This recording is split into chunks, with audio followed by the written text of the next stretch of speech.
Pour la troisième question, on donne C2, le cercle de diamètre JP. JP est là.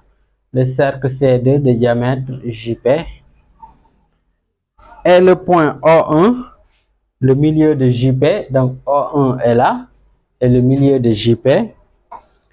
Trace C2, nous l'avons déjà fait, et montre qu'il passe par le point F.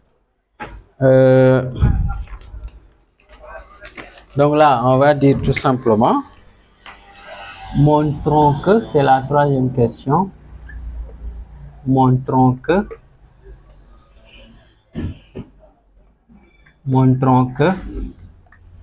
f de coordonnées ici, radical de 2 sur 2, radical de 2 sur 2 plus 1 appartient à C, tout simplement. À CD du moins. Appartient à CD. Donc c'est ça la question. Donc on veut montrer que le point là F, disons de coordonnées, appartient à CD. Allons-y ensemble. Pour ce faire, on peut d'abord ici déterminer, disons O1 F1 en tant que vecteur. Et pour rappel, O1, quelles est ses coordonnées? O1, on nous dit, c'est le milieu de JP. Donc le milieu de JP, autrement dit, le milieu tout simplement de OI. Et OI, c'est égal à radical de 2. Si c'est le milieu, c'est radical de 2 sur 2. Donc on peut dire son abscisse, c'est radical de 2 sur 2. Maintenant, son ordonnée, OI, appartient à JP. Donc son ordonnée, ce n'est rien d'autre. L'ordonnée de J, c'est 1. Donc ça, ce sont les coordonnées de O1. Maintenant, moi, je veux avoir O1, F1. Mon objectif, c'est quoi?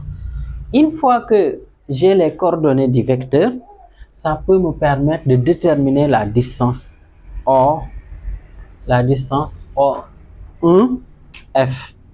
Et si maintenant la distance O1, F correspond au rayon du cercle C2, dans ce cas, je conclus tout simplement F appartient à C2. Allons-y.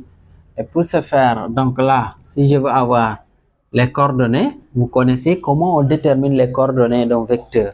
Les coordonnées d'un vecteur, vous prenez l'abscisse de l'extrémité moins l'abscisse de l'origine plutôt, et vous faites la même chose pour l'ordonnée. L'ordonnée de l'extrémité moins l'ordonnée de l'origine.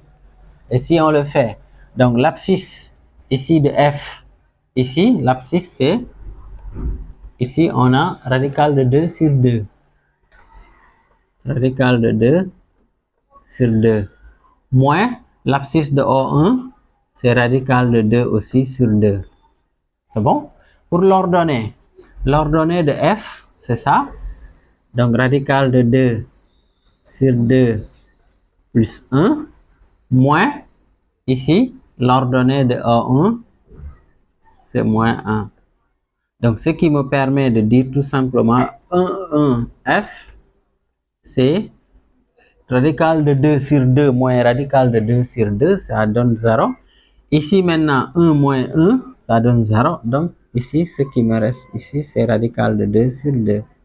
Donc les coordonnées du vecteur O1, F1 sont 0 et radical de 2 sur 2. Et cela me permet tout simplement, d'une manière rapide, de déterminer la distance.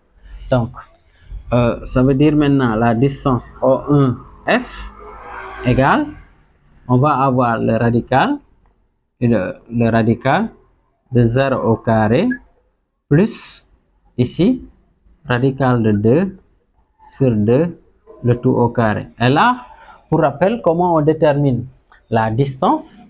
si vous voulez déterminer la distance de deux points, on fait la différence des abscisses au carré plus la différence des ordonnées au carré. Et la différence, je sais qu'en déterminant les coordonnées du vecteur, j'ai déjà fait la différence, donc je peux passer par les coordonnées du vecteur et automatiquement maintenant, je passe par la distance. Sinon, il faut revoir juste cette partie, c'est une partie qui se fait en classe de quatrième. Donc, la distance, disons, si vous avez la distance d'un segment ou bien la longueur d'un segment dans un repère orthonormal avec un peu les... Donc là on calcule, ça veut dire tout simplement O1 F égale à, donc je sais que là c'est nul, radical de 2 le tout au carré après le radical, donc si vous connaissez radical de A le tout au carré égale à A, donc ça veut dire tout simplement le radical de tout ça c'est égal tout simplement radical de 2 sur 2. Ok, et or le rayon de C2 c'est égal à, donc le rayon de O1, le rayon, donc ici OF, donc ça veut dire tout simplement OF est un rayon. Étant un rayon, ça veut dire tout simplement d'où F appartient, ou d'où F appartient à CD. Donc je pense que vous comprenez un peu le raisonnement. Parce que pour avoir un point, pour montrer qu'un point appartient à un cercle, il suffit tout simplement de déterminer la distance du centre de ce cercle à ce point-là. Si cette distance correspond au rayon, ça veut dire tout simplement que ce point-là appartient au cercle. Et ici, le rayon, ici, parce que là, O1, c'est le milieu de JP. JP, c'est radical de 2. Le milieu, c'est radical de 2 sur 2. Ça veut dire le rayon ici, c'est égal à, donc, on peut dire le rayon O1, on peut dire O1J égale à radical de 2 sur 2. C'est ça le rayon. Et donc, OF étant égal à un rayon, O1 du moins F étant égal à la même longueur que le rayon, donc ça veut dire F appartient tout simplement au cercle C2. Et là maintenant on peut placer le point F. Le point F, pour le placer, donc l'abscisse, on vient de dire ici, l'abscisse qu'on avait, c'est radical de 2 sur 2. Donc l'abscisse c'est là. Ok, son abscisse c'est là. Donc son ordonnée maintenant, c'est radical de 2 sur 2, disons, c'était là, plus 1. Donc ça veut dire tout simplement, je vais tracer ici la ligne là, et F sera tout simplement ici. Je vais tracer la ligne qui passe par ici, qui passe par O1.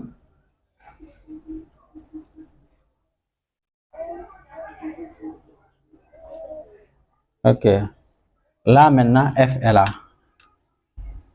F est là. Donc pour la quatrième question, on nous dit place M1, le point d'intersection de FO et JO1, et M2, le point d'intersection de FR et O1P1.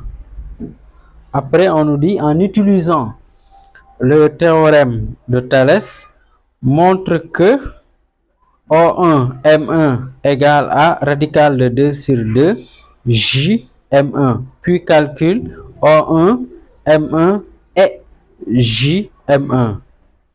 Bon, là, c'est sûr, la figure sera un tout petit peu surchargée, mais je pense que vous allez comprendre un peu.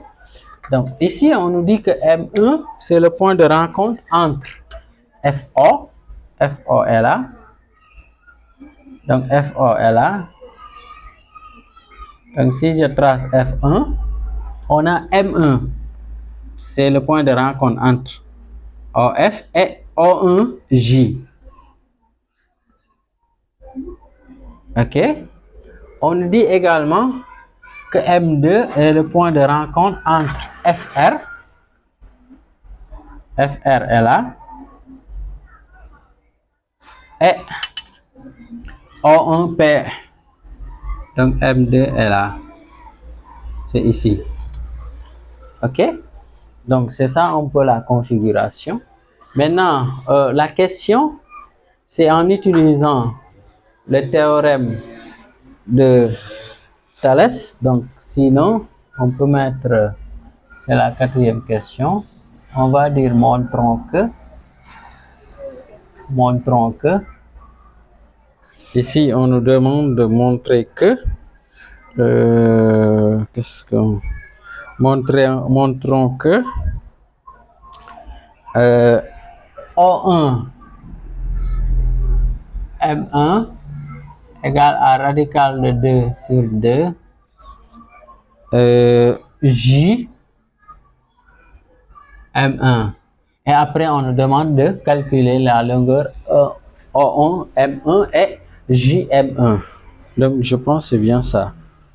Et là, maintenant, nous allons partir de ce que nous avons comme information. Là, on sait que F, M1, O sont alignés. On sait également que F, M2,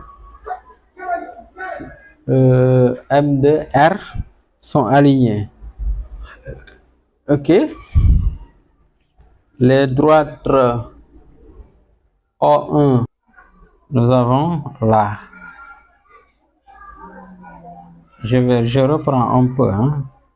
Nous avons O1 qui est là. Nous avons F qui est là. Nous avons J qui est là. Nous avons O qui est là. OK? Sinon, M1 est là. Vous voyez? Donc, tout à l'heure, on avait ici, on avait dit que les coordonnées de F, c'est radical de 2 sur 2. Autrement dit, c'est la moitié, en fait, de OR ou bien de JP. Donc, la ligne O1F et OJ sont parallèles. Donc, regardez, la ligne là, les deux lignes là sont parallèles. Bon, on rappelle un peu parce qu'on veut utiliser le théorème de Thalès. Et le théorème de Thalès, d'abord, ce qu'il faut comprendre, il y a un alignement qu'il faut avoir dans le même ordre. Donc là, on sait que J, M1, O1 sont alignés. On sait que O, M1, F sont alignés. Et que les droites O1, F et OJ sont parallèles. Donc ça veut dire on a un peu les deux triangles là sont en position de Thalès. Que O, donc là je rappelle, O, M1 et F sont alignés. Donc c'est ça. Donc nous rappelons un peu pour la position. Sont alignés. Et J, M1 et O1 sont aussi alignés. Et les droites O1, F et OJ sont parallèles. Donc, ça veut dire maintenant, donc, tout simplement, d'après, donc, on applique directement le théorème,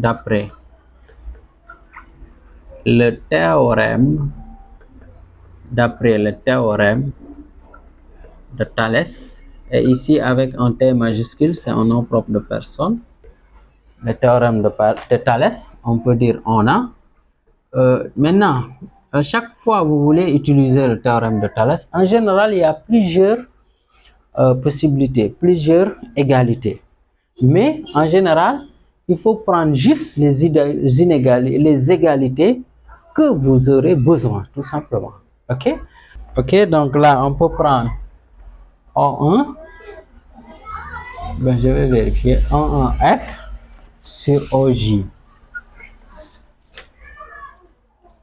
Ok, O1F sur OJ égale à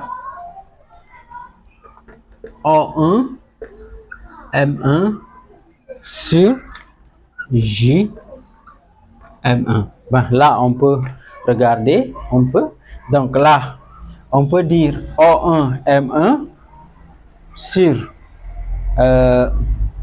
J M1 égale à O1 F sur OJ. Donc, à partir de là, maintenant, nous voulons tirer quelle relation?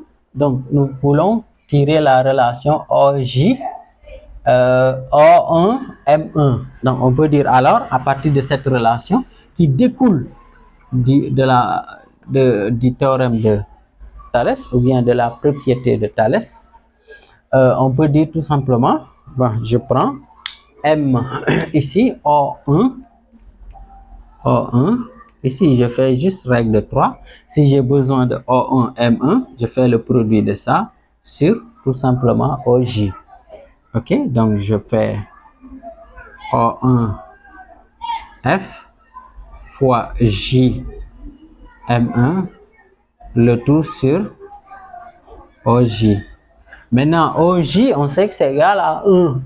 On peut dire tout simplement égal à ceci. O1 F fois J M1. Pourquoi? Parce que OJ égale à 1. Donc, on divise par 1, ça ne change rien. Maintenant, là, O1 F. Dans la question, au niveau de la question 3, on avait déterminé la distance O1 F. Donc, on peut dire or OJ égale à 1. C'est pourquoi ici, on a éliminé directement OJ plutôt. Et O1 F égale à radical de 2 sur 2. Vous vous rappelez tout à l'heure. Donc, O1 F, c'est radical de 2 sur 2. Donc, finalement, on peut dire d'où ce qu'on cherchait est venu, d'où O1 M1 égale à radical de 2 sur 2 fois J M1. Et donc, c'est ça qu'on voulait tout simplement démontrer. Donc, c'est très simple.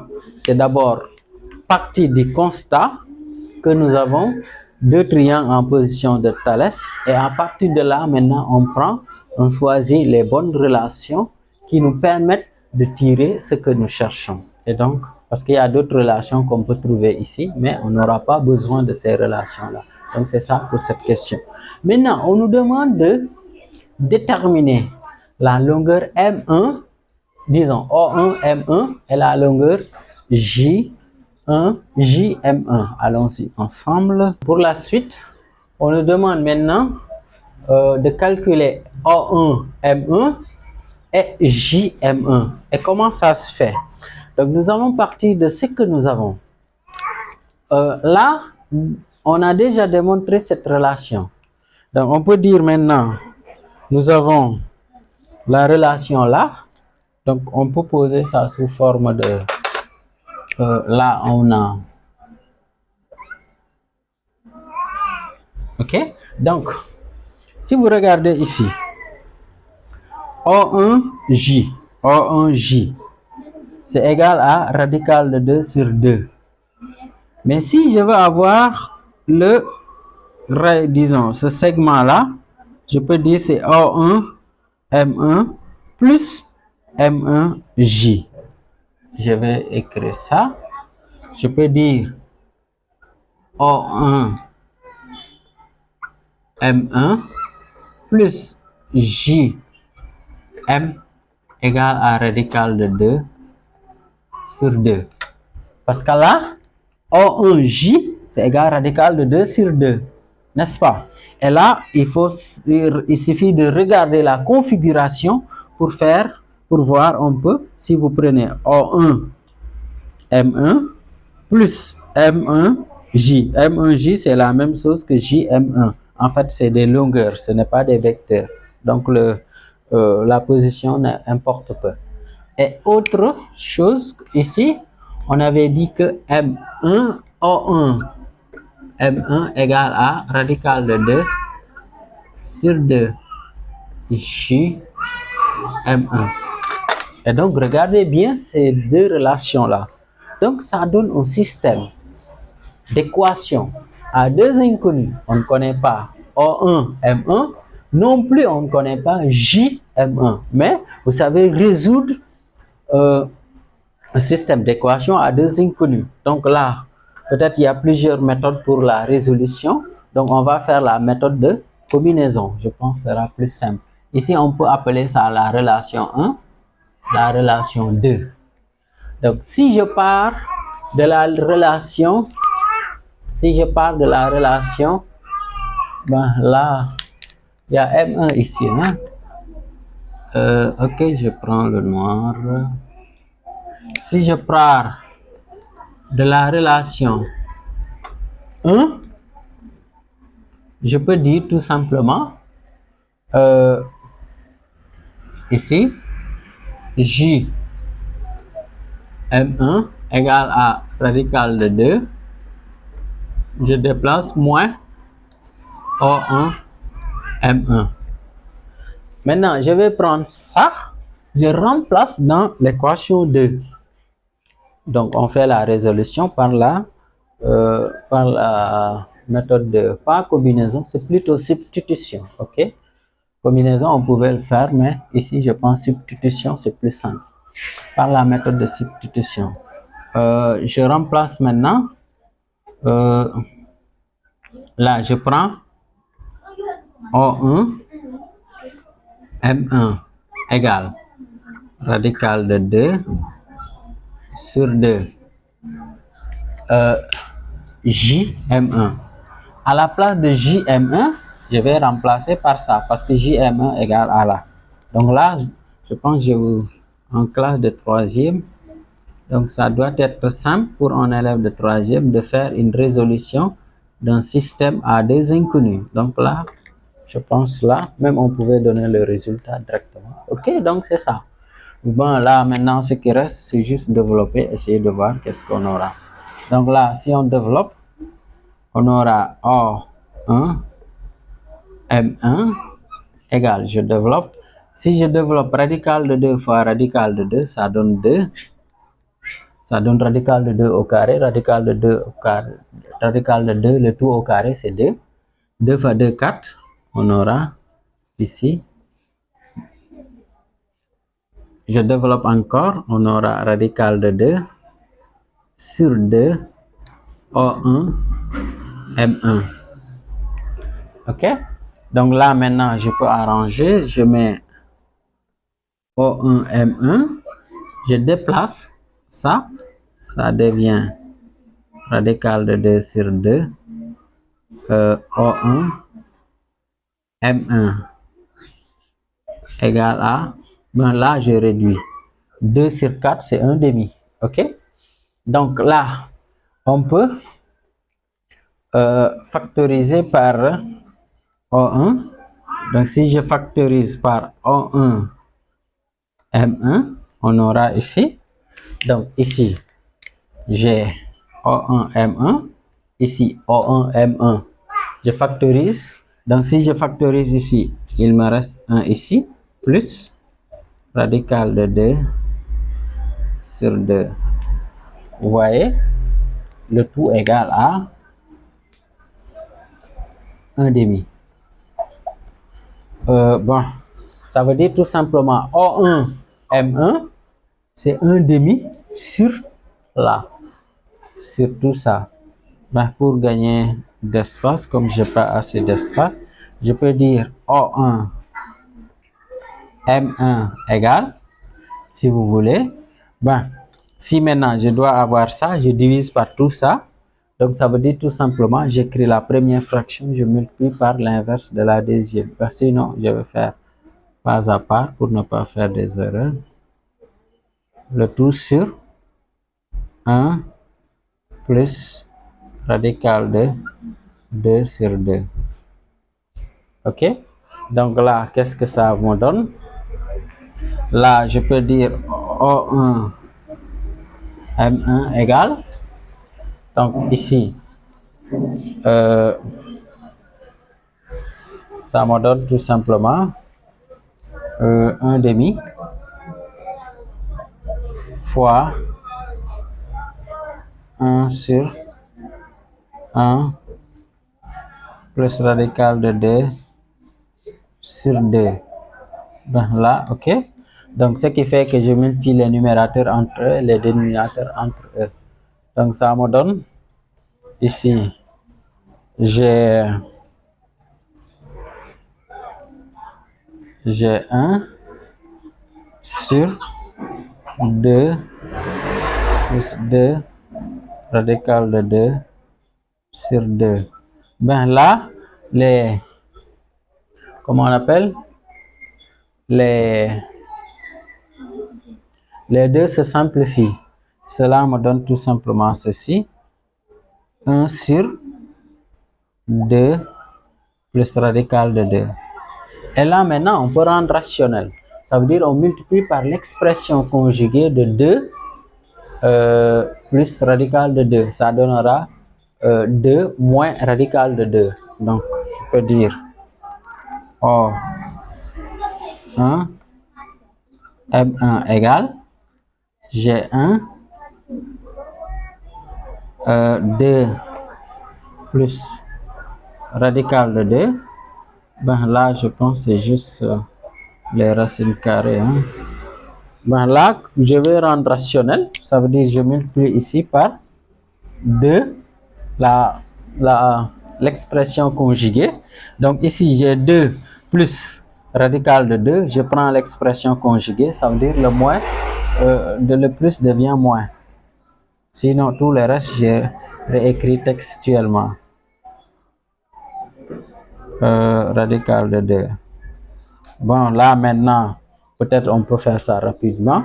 Donc là, si je développe ici, je vais avoir, ça c'est une identité du type A plus B facteur de A moins B. Donc ça veut dire c'est A au carré moins B au carré. Donc A au carré moins B au carré, ça nous donnera 2 au carré. Ça donne 4. B au carré ici, c'est radical de 2 au carré, c'est 2. Parce que radical de 2, le tout au carré, c'est 2. Donc, je vais avoir 4 moins 2. 4 moins 2, c'est 2. 4 moins 2, c'est 2. Donc, finalement, je peux dire ici, 4 moins 2, c'est 2. On peut dire maintenant, d'où OM, O1, M1, égale à 2 moins radical de 2, le tout sur 2. Sinon, si je le réécris, ça veut dire là, je peux diviser par 2, ça donne 1. Sinon, moins, ok. Sinon, je peux réécrire ça. Ah, mais je n'ai pas assez d'espace ici, j'écris ici. Donc, j'ai dit O1 M1 égale à, ici, je peux avoir C1 moins radical de 2 sur 2. Donc, c'est ça l'expression de O1 M1. Et si maintenant on a l'expression de M1, de O1 M1, pour avoir maintenant J M1, qu'est-ce qu'on fait? On prend ça, on met moins là. Donc si on le fait, donc là on peut dire O1 M1 égale à 1 moins radical de 2 sur 2. Ce qui reste maintenant, c'est de déterminer J M1. Donc là, J M1 égale radical de 2 sur 2 moins, je vais remplacer O1 M1 par ça. Donc je peux dire ici moins, là je mets 1 moins radical de 2 sur 2. Donc là je développe avec le moins, ça me donne tout simplement radical de 2 sur 2, ici moins 1, sinon je mets plus radical de 2 sur 2, ici moins 1. Vous voyez? Donc finalement, qu'est-ce que ça nous donne? Donc ici, radical de 2 sur 2 plus radical de 2 sur 2, c'est 2 radical de 2. Et là, moins 1. Donc finalement, on peut dire J M1 égale à 2 radical de 2. C'est bien ça. Sur 2, ben, les deux vont se simplifier. Ben, sinon, ok, je vais... Ok, sur 2, moins 1. J, ce qui veut dire JM1 égale à radical de 2 moins 1, tout simplement. Et donc, c'est ça, l'expression, disons, la valeur, ce n'est plus une expression, c'est une valeur. La valeur de JM1, ici, égale à radical de 2 moins 1, parce que ici, les deux se simplifient. Donc, c'est ça. Donc, on a O1, M1 égale à 1 moins radical de 2 sur 2. JM1 égale radical de 2 moins 1. Donc, c'est ça.